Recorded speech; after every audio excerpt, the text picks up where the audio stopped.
أعوذ بالله من الشيطان الرجيم. بسم الله الرحمن الرحيم. سبحان الذي أسرى بعبده ليلا من المسجد الحرام إلى المسجد الأقصى الذي باركنا حوله لنريه من آياتنا إنه هو السميع البصير. وآتينا موسى الكتاب وجعلناه هدى لبني إسرائيل ألا تتخذوا من دوني وكيلا ذرية من حملنا مع نوح إنه كان عبدا شكورا.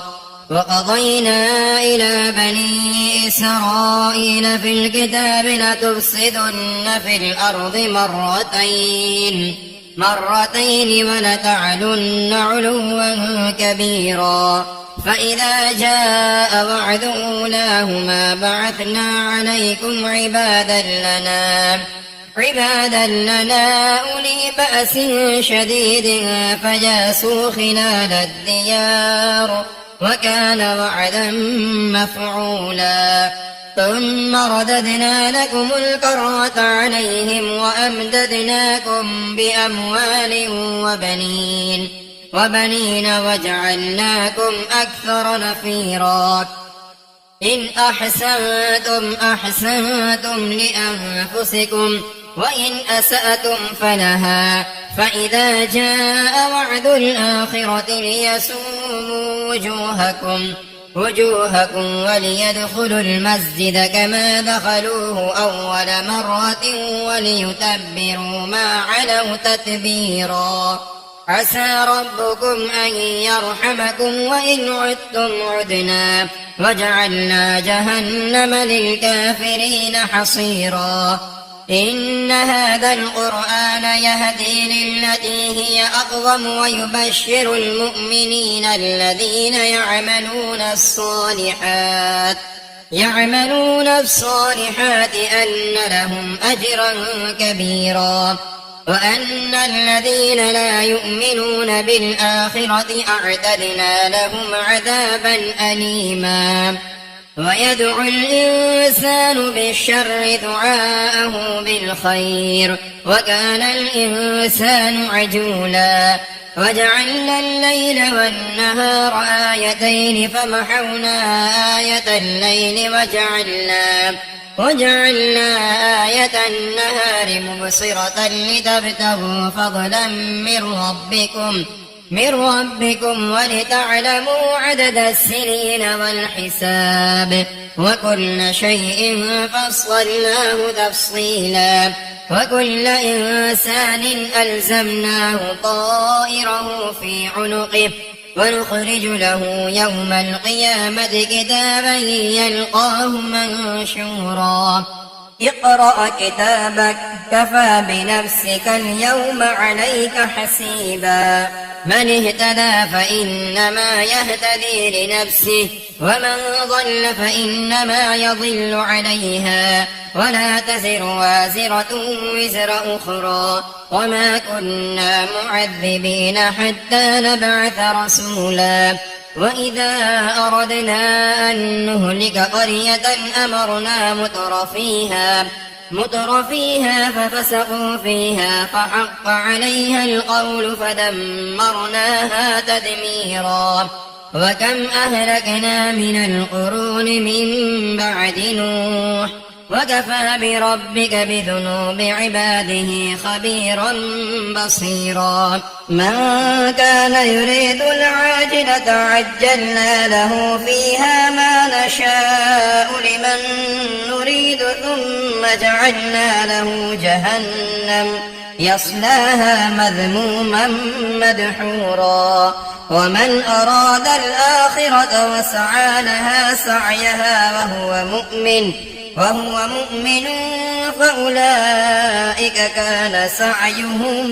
مشكورا. كلا نمد هؤلاء وهؤلاء من عطاء ربك وما كان عطاء ربك محظورا انظر كيف فضلنا بعضهم على بعض وللآخرة أكبر درجات وأكبر تفضيلا لا تجعل مع الله إلها آخر فتقعد مذموما مخذولا وقضى ربك ألا تعبدوا إلا إياه وبالوالدين إحسانا إما يبلغن عندك الكبر أحدهما أو كلاهما فلا تقل لهما أف ولا تنهرهما وقل لهما قولا كريما واخفض لهما جناح الذل من الرحمة وقل رب ارحمهما كما ربياني صغيرا ربكم أعلم بما في نفوسكم إن تكونوا صالحين فإنه كان للأوابين غفورا وآت ذا القربى حقه والمسكين وابن السبيل ولا تبذر تبذيرا إن المبذرين كانوا إخوان الشياطين وكان الشيطان لربه كفورا وإما تعرضن عنهم ابتغاء رحمة من ربك ترجوها فقل لهم قولا ميسورا ولا تجعل يدك مغلولة إلى عنقك ولا تبسطها كل البسط فتقعد ملوما محسورا إن ربك يبسط الرزق لمن يشاء ويقدر إنه كان بعباده خبيرا بصيرا ولا تقتلوا أولادكم خشية إملاق نحن نرزقهم وإياكم إن قتلهم كان خطأ كبيرا ولا تقربوا الزنا إنه كان فاحشة وساء سبيلا ولا تقتلوا النفس التي حرم الله إلا بالحق ومن قتل مظلوما فقد جعلنا لوليه سلطانا فلا يسرف في القتل إنه كان منصورا ولا تقربوا مال اليتيم إلا بالتي هي أحسن حتى يبلغ أشده وأوفوا بالعهد إن العهد كان مسؤولا وأوفوا الكيل إذا كلتم وزنوا بالقسطاس المستقيم ذلك خير وأحسن تأويلا ولا تقف ما ليس لك به علم إن السمع والبصر والفؤاد كل أولئك كان عنه مسؤولا ولا تمش في الأرض مرحا إنك لن تخرق الأرض ولن تبلغ الجبال طولا كل ذلك كان سيئه عند ربك مكروها ذلك مما أوحى إليك ربك من الحكمة ولا تجعل مع الله إلها آخر فتلقى في جهنم ملوما مدحورا أفأصفاكم ربكم بالبنين واتخذ من الملائكة إناثا إنكم لتقولون قولا عظيما ولقد صرفنا في هذا القرآن ليذكروا وما يزيدهم إلا نفورا قل لو كان معه آلهة كما يقولون إذا لابتغوا إلى ذي العرش سبيلا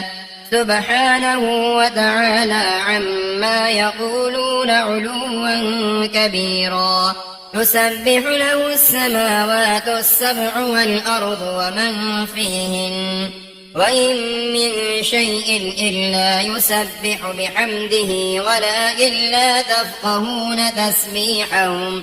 إنه كان حليما غفورا وإذا قرأت القرآن جعلنا بينك وبين الذين لا يؤمنون بالآخرة حجابا مستورا وجعلنا على قلوبهم أكنة أن يفقهوه وفي آذانهم وقرا وإذا ذكرت ربك في القرآن وحده ولوا على أدبارهم نفورا نحن أعلم بما يستمعون به إذ يستمعون إليك وإذ هم نجوى إذ يقول الظالمون إن تتبعون إلا رجلا مسحورا انظر كيف ضربوا لك الأمثال فضلوا فلا يستطيعون سبيلا وقالوا أئذا كنا عظاما ورفاتا أئنا لمبعوثون خلقا جديدا قل كونوا حجارة أو حديدا أو خلقا مما يكبر في صدوركم فسيقولون من يعيدنا قل الذي فطركم أول مرة فسينغضون إليك رؤوسهم ويقولون متى قل عسى أن يكون قريبا يوم يدعوكم فتستجيبون بحمده وتظنون إن لبثتم إلا قليلا وقل لي عبادي يقولوا التي هي أحسن إن الشيطان كان للإنسان عدوا مبينا ربكم أعلم بكم إن يشأ يرحمكم أو إن يشأ يعذبكم وما أرسلناك عليهم وكيلا وربك أعلم بمن في السماوات والأرض ولقد فضلنا بعض النبيين على بعض وآتينا داود زبورا قل ادعوا الذين زعمتم من دونه فلا يملكون كشف الضر عنكم ولا تحويلا أولئك الذين يدعون يبتغون إلى ربهم الوسيلة أيهم أقرب ويرجون رحمته ويخافون عذابه إن عذاب ربك كان محذورا وإن من قرية إلا نحن مهلكوها قبل يوم القيامة أو معذبوها عذابا شديدا كان ذلك في الكتاب مسطورا وما منعنا أن نرسل بالآيات إلا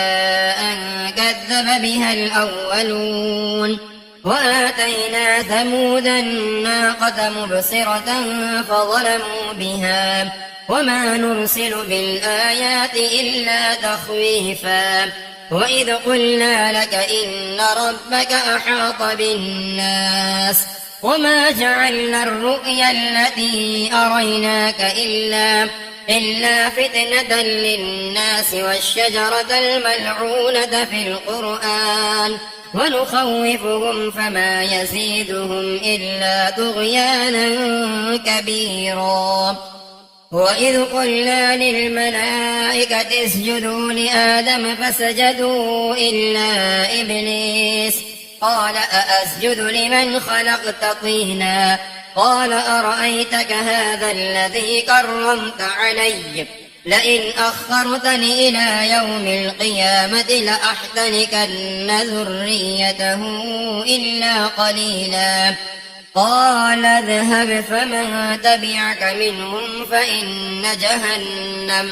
فإن جهنم جزاؤكم جزاء موفورا واستفزز من استطعت منهم بصوتك وأجلب عليهم بخيلك ورجلك وشاركهم في الأموال والأولاد وما يعدهم الشيطان إلا غرورا إن عبادي ليس لك عليهم سلطان وكفى بربك وكيلا ربكم الذي يزجي لكم الفلك في البحر لتبتغوا من فضله إنه كان بكم رحيما وإذا مسكم الضر في البحر ضل من تدعون إلا إياه فلما نجاكم إلى البر أعرضتم وكان الإنسان كفورا أفأمنتم أن يخسف بكم جانب البر أو يرسل عليكم حاصبا ثم لا تجدوا لكم وكيلا أم أمنتم أن يعيدكم فيه تارة أخرى فيرسل عليكم قاصفا من الريح فيغرقكم بما كفرتم ثم لا تجدوا لكم علينا به تبيعا ولقد كرمنا بني آدم وحملناهم في البر والبحر ورزقناهم من الطيبات وفضلناهم على كثير ممن خلقنا تفضيلا يوم ندعو كل أناس بإمامهم فمن أوتي كتابه بيمينه فأولئك يقرؤون كتابهم ولا يظلمون فتيلا ومن كان في هذه أعمى فهو في الآخرة أعمى وأضل سبيلا وإن كادوا ليفتنونك عن الذي أوحينا إليك لتفتري علينا غيره وإذا لاتخذوك خليلا ولولا أن ثبتناك لقد كدت تركن إليهم شيئا قليلا إذا لأذقناك ضعف الحياة وضعف الممات ثم لا تجد لك علينا نصيرا وإن كادوا ليستفزونك من الأرض ليخرجوك منها وإذا لا يلبثون خلافك إلا قليلا سنة من قد أرسلنا قبلك من رسلنا ولا تجد لسنتنا تحويلا أقم الصلاة لدلوك الشمس إلى غسق الليل وقرآن الفجر إن قرآن الفجر كان مشهودا ومن الليل فتهجد به نافلة لك عسى أن يبعثك ربك مقاما محمودا وقل رب أدخلني مدخل صدق وأخرجني مخرج صدق واجعل لي من لدنك سلطانا نصيرا وقل جاء الحق وزهق الباطل إن الباطل كان زهوقا وننزل من القرآن ما هو شفاء ورحمة للمؤمنين ولا يزيد الظالمين إلا خسارا وإذا أنعمنا على الإنسان أعرض ونأى بجانبه وإذا مسه الشر كان يئوسا قل كل يعمل على شاكلته فربكم أعلم بمن هو أهدى سبيلا ويسألونك عن الروح قل الروح من أمر ربي وما أوتيتم من العلم إلا قليلا ولئن شئنا لنذهبن بالذي أوحينا إليك ثم لا تجد لك به علينا وكيلا إلا رحمة من ربك إن فضله كان عليك كبيرا قل لئن اجتمعت الإنس والجن على أن يأتوا بمثل هذا القرآن لا يأتون بمثله ولو كان بعضهم لبعض ظهيرا ولقد صرفنا للناس في هذا القرآن من كل مثل فأبى أكثر الناس إلا كفورا وقالوا لن نؤمن لك حتى تفجر لنا من الأرض ينبوعا أو تكون لك جنة من نخيل وعنب فتفجر الأنهار خلالها تفجيرا أو تسقط السماء كما زعمت علينا كسفا أو تأتي بالله والملائكة قبيلا أو يكون لك بيت من زخرف أو ترقى في السماء ولن نؤمن لرقيك حتى تنزل علينا كتابا نقرأه قل سبحان ربي هل كنت إلا بشرا رسولا وما منع الناس أن يؤمنوا إذ جاءهم الهدى إلا أن قالوا أبعث الله بشرا رسولا قل لو كان في الأرض ملائكة يمشون مطمئنين لنزلنا عليهم من السماء ملكا رسولا قل كفى بالله شهيدا بيني وبينكم إنه كان بعباده خبيرا بصيرا ومن يهد الله فهو المهتد ومن يضلل فلن تجد لهم أولياء من دونه ونحشرهم يوم القيامة على وجوههم عميا وبكما وسما مأواهم جهنم كلما خبت زدناهم سعيرا ذلك جزاؤهم بأنهم كفروا بآياتنا وقالوا أئذا كنا عظاما ورفاتا أئنا لمبعوثون خلقا جديدا أولم يروا أن الله الذي خلق السماوات والأرض قادر على أن يخلق مثلهم وجعل لهم أجلا لا ريب فيه فأبى الظالمون إلا كفورا قل لو أنتم تملكون خزائن رحمة ربي إذا لأمسكتم خشية الإنفاق وكان الإنسان قتورا ولقد آتينا موسى 9 آيات بينات فاسأل بني إسرائيل إذ جاءهم فقال له فرعون إني لأظنك يا موسى مسحورا قال لقد علمت ما أنزل هؤلاء إلا رب السماوات والأرض بصائر وإني لأظنك يا فرعون مثبورا فأراد أن يستفزهم من الأرض فأغرقناه ومن معه جميعا وقلنا من بعده لبني إسرائيل اسكنوا الأرض فإذا جاء وعد الآخرة جئنا بكم لفيفا وبالحق أنزلناه وبالحق نزل وما أرسلناك إلا مبشرا ونذيرا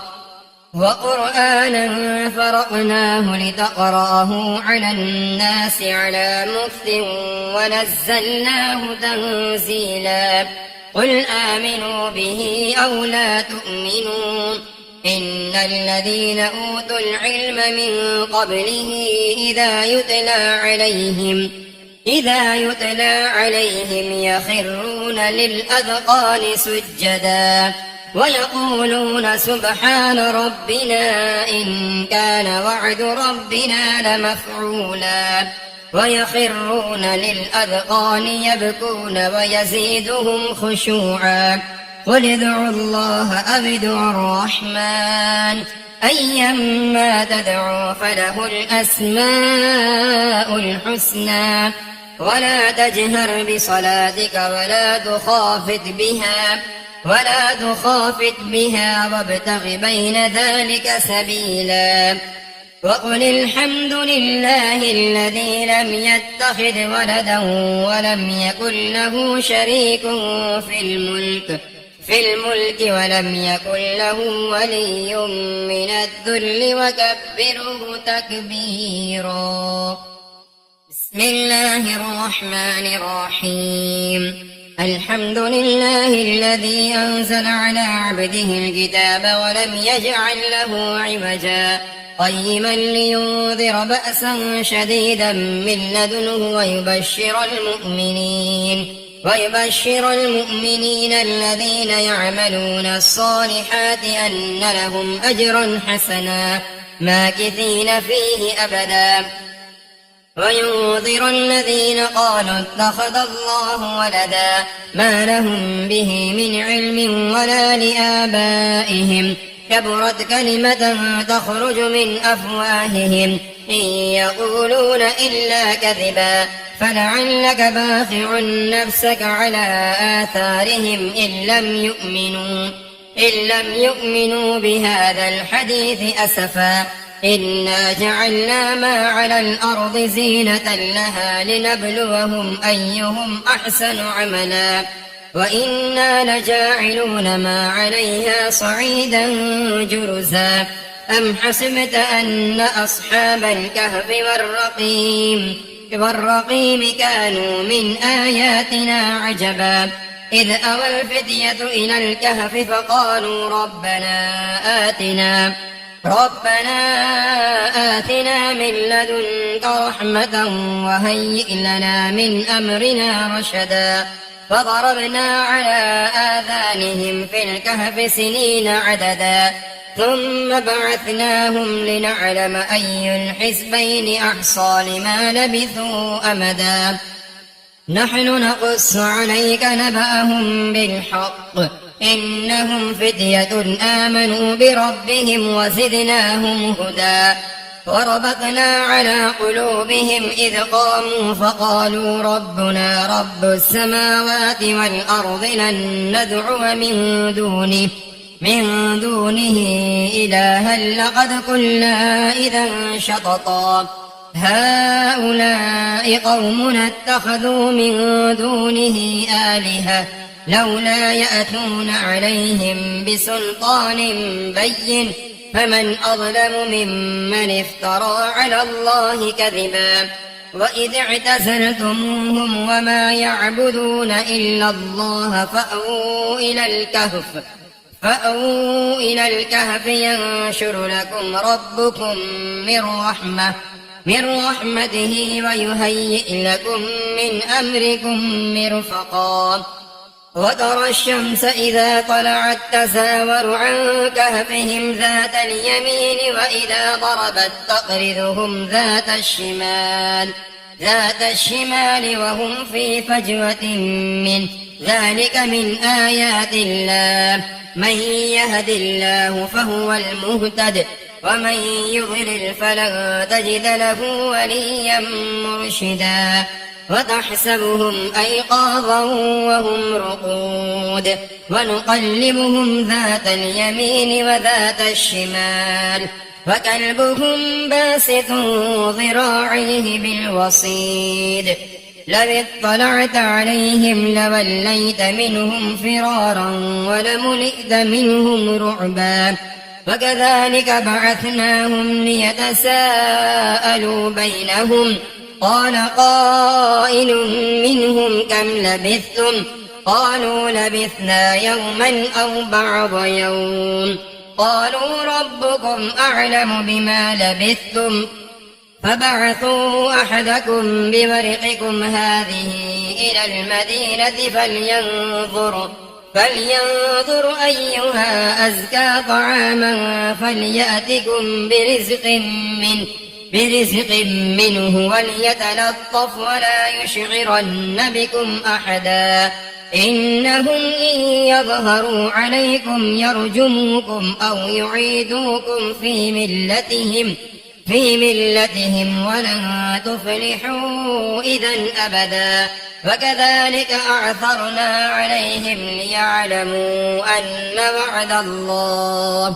أن وعد الله حق وأن الساعة لا ريب فيها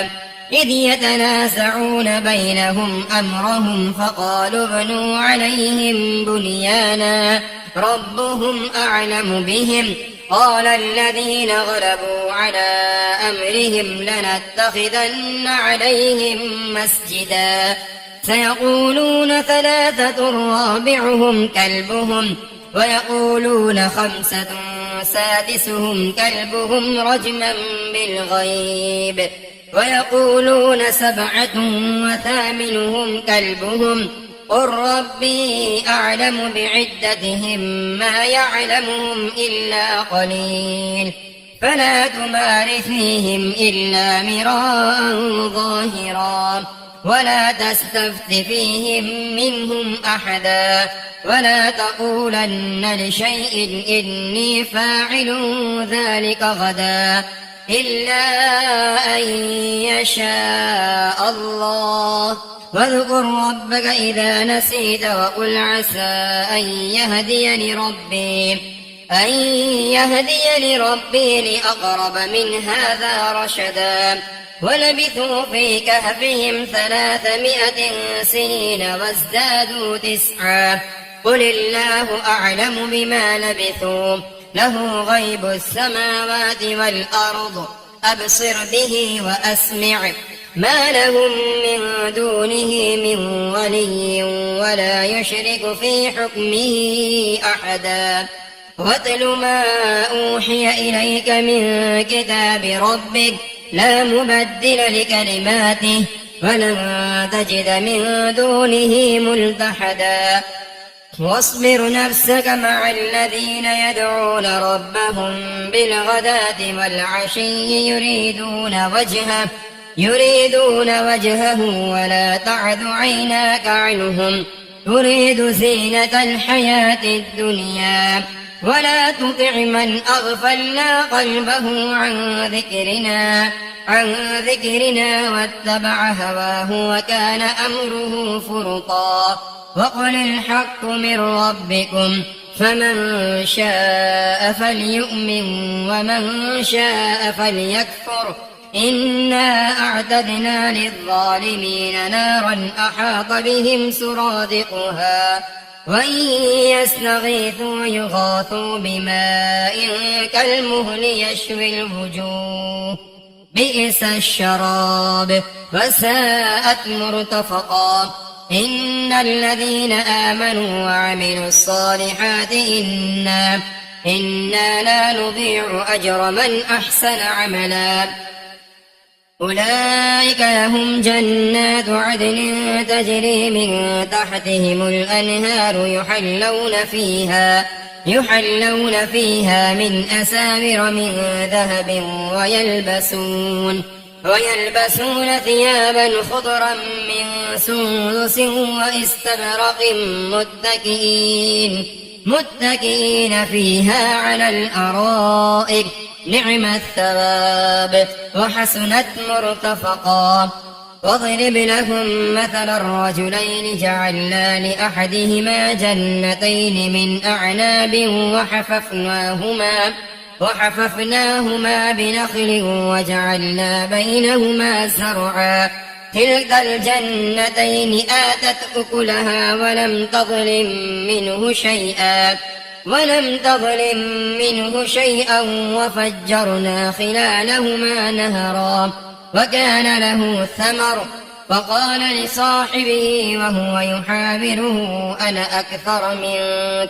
أنا أكثر منك مالا وأعز نفرا ودخل جنته وهو ظالم لنفسه قال ما أظن أن تبيد هذه أبدا وما أظن الساعة قائمة ولئن رددت إلى ربي إلى ربي لأجدن خيرا منها منقلبا قال له صاحبه وهو يحاوره أكفرت بالذي خلقك من تراب ثم من نطفة ثم سواك رجلا لكن هو الله ربي ولا أشرك بربي أحدا ولولا إذ دخلت جنتك قلت ما شاء الله لا قوة إلا بالله إن ترني أنا أقل منك مالا وولدا فعسى ربي أن يؤتيني خيرا من جنتك ويرسل عليها حسبانا من السماء فتصبح صعيدا زلقا أو يصبح ماؤها غورا فلن تستطيع له طلبا وأحيط بثمره فأصبح يقلب كفيه على ما أنفق فيها وهي خاوية على عروشها ويقول يا ليتني لم أشرك بربي أحدا ولم تكن له فئة ينصرونه من دون الله وما كان منتصرا هنالك الولاية لله الحق هو خير ثوابا وخير عقبا واضرب لهم مثل الحياة الدنيا كماء أنزلناه من السماء فاختلط به نبات الأرض فأصبح حشيما تذروه الرياح وكان الله على كل شيء مقتدرا المال والبنون زينة الحياة الدنيا والباقيات الصالحات خير عند ربك ثوابا وخير أملا ويوم نسير الجبال وترى الأرض بارزة وحشرناهم فلم نغادر منهم أحدا وعرضوا على ربك صفا لقد جئتمونا كما خلقناكم أول مرة بل زعمتم أن لن نجعل لكم موعدا ووضع الكتاب فترى المجرمين مشفقين مما فيه ويقولون يا ويلتنا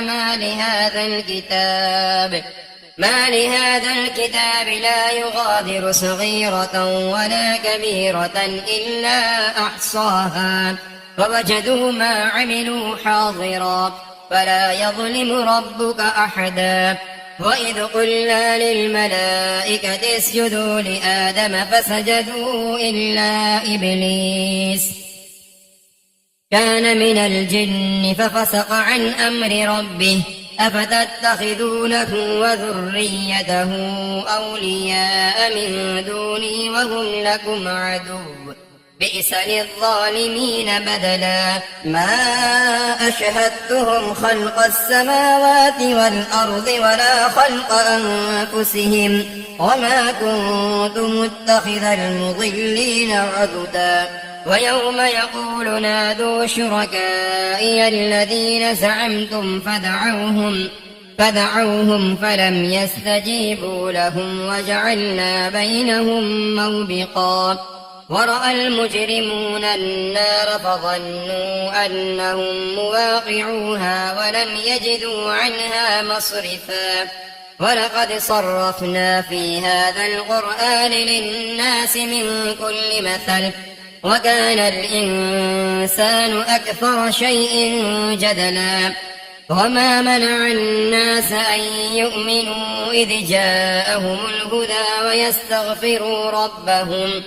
ويستغفروا ربهم إلا أن تأتيهم سنة الأولين أو يأتيهم العذاب قبلا وما نرسل المرسلين إلا مبشرين ومنذرين ويجادل الذين كفروا بالباطل ليدحضوا به الحق واتخذوا آياتي وما أنذروا هزوا ومن أظلم ممن ذكر بآيات ربه فأعرض عنها ونسي ما قدمت يداه إنا جعلنا على قلوبهم أكنة أن يفقهوه وفي آذانهم وقرا وإن تدعوهم إلى الهدى فلن يهتدوا إذا أبدا وربك الغفور ذو الرحمة لو يؤاخذهم بما كسبوا لعجل لهم العذاب بل لهم موعد لن يجدوا من دونه موئلا وتلك القرى أهلكناهم لما ظلموا وجعلنا لمهلكهم موعدا وإذ قال موسى لفتاه لا أبرح حتى أبلغ مجمع البحرين أو أمضي حقبا فلما بلغا مجمع بينهما نسيا حوتهما فاتخذ سبيله في البحر سربا فلما جاوزا قال لفتاه آتنا غداءنا لقد لقينا من سفرنا هذا نصبا قال أرأيت إذ أوينا إلى الصخرة فإني نسيت الحوت وما أنسانيه إلا الشيطان أن أذكره واتخذ سبيله في البحر عجبا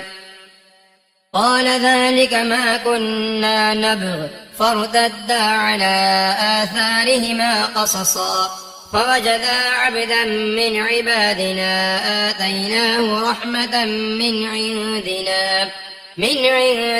وعلمناه من لدنا علما قال له موسى هل أتبعك على أن تعلمني مما علمت رشدا قال إنك لن تستطيع معي صبرا وكيف تصبر على ما لم تحط به خبرا قال ستجدني إن شاء الله صابرا ولا أعصي لك أمرا قال فإن اتبعتني فلا تسألني عن شيء حتى أحدث لك منه ذكرا فانطلقا حتى إذا ركبا في السفينة خرقها قال أخرقتها لتغرق أهلها لقد جئت شيئا إمرا قال ألم أقل إنك لن تستطيع معي صبرا قال لا تؤاخذني بما نسيت ولا ترهقني من أمري عسرا فانطلقا حتى إذا لقيا غلاما فقتله قال أقتلت نفسا زكية بغير نفس لقد جئت شيئا نكرا